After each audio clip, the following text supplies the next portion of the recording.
Dan saya selalu bercita-cita pengen jadi hafiz Al-Quran. Harus ada cita-cita dari kita, harus jadi hafiz. Sedikit bicara tentang bab hafal Quran, buat kita yang gak mondok nih. Kalau teman-teman pengen jadi hafiz, targetnya jangan setahun atau 6 bulan hafal. Itu jadi putus asa nanti. Memang motivasinya ada orang yang 3 bulan hafiz, 6 bulan hafiz, setahun hafiz. Tapi kan dia mondok, 24 jam menghafal Quran. Kita kan banyak kesibukan yang lain, yang lebih realistis. Berapa?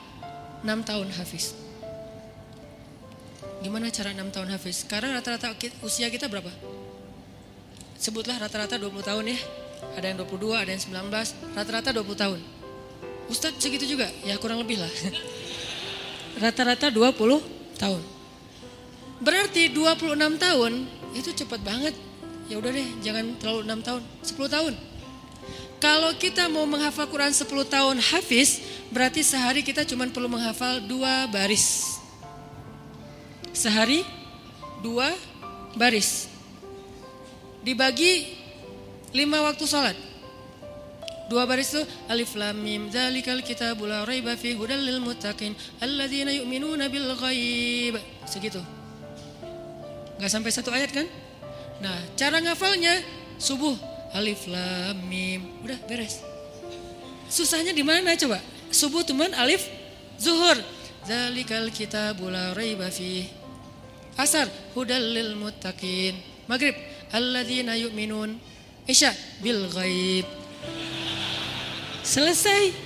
1 hari 2 baris. Tapi butuh istiqomah, butuh dawam, konsisten. Kalau sehari 2 baris, maka 10 tahun. 10 tahun itu gak lama loh. Saya tuh di Bandung udah 13 tahun, gak kerasa. Seolah-olah baru kemarin saya datang dari Kairo ke Bandung, sekarang udah 13 tahun, gak kerasa gitu aja.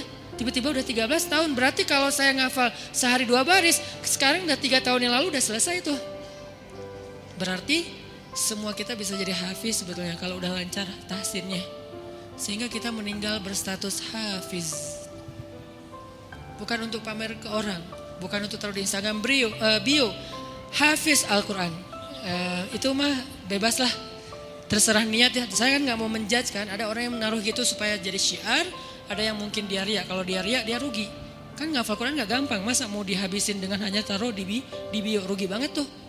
Ini kenapa saya sedikit masukin ke bab hafiz. Saya berharap kalau ada yang dengar ceramah ini jadi termotivasi menghafal Quran, saya dapat pahala dari yang menghafal itu. Ternyata targetnya gampang, 2 baris sehari, 10 tahun khatam. 2 baris itu gampang banget. Alif, alhamdulillah. Zuhur, Rabbil Alamin. Asar, Ar-Rahman. Maghrib, Ar-Rahim. Segitu doang ngafalnya, gampang banget. Kul, Zuhur, ya.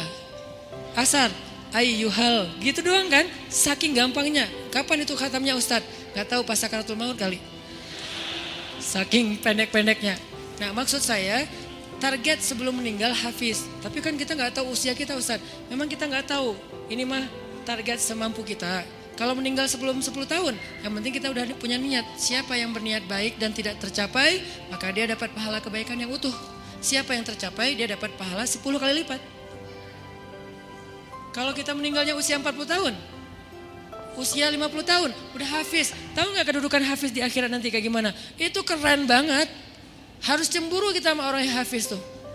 1, dijamin surga, kalau dia ikhlas, dijamin surga. Kita tuh bukan golongan sahabat. Saya kemarin pas datang ke kuburan Uhud ya, namanya Jannatul Uhud, surga Uhud. Kenapa? Karena di situ dimakamin 10.000 ahli surga.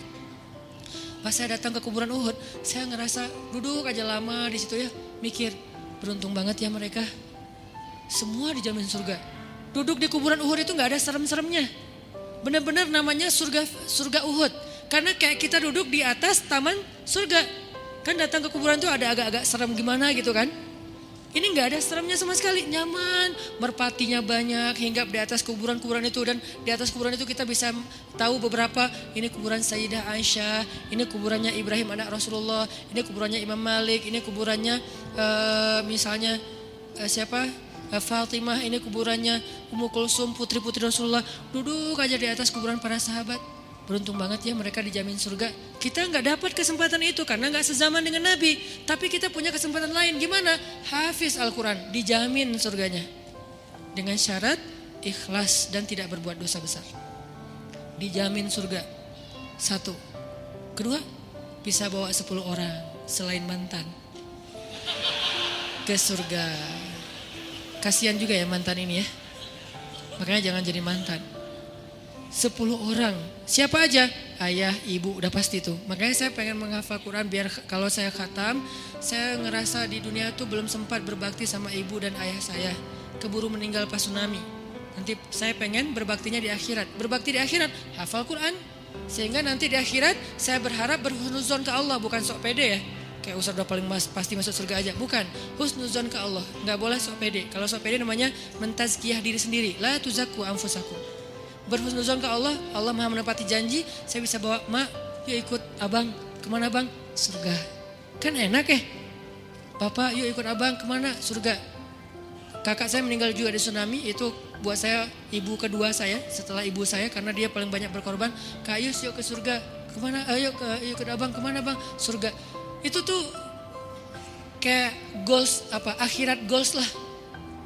Kalau kita punya life goals, ini adalah akhirat goals. Buat siapa lagi? Istri. Buat siapa lagi? Anak.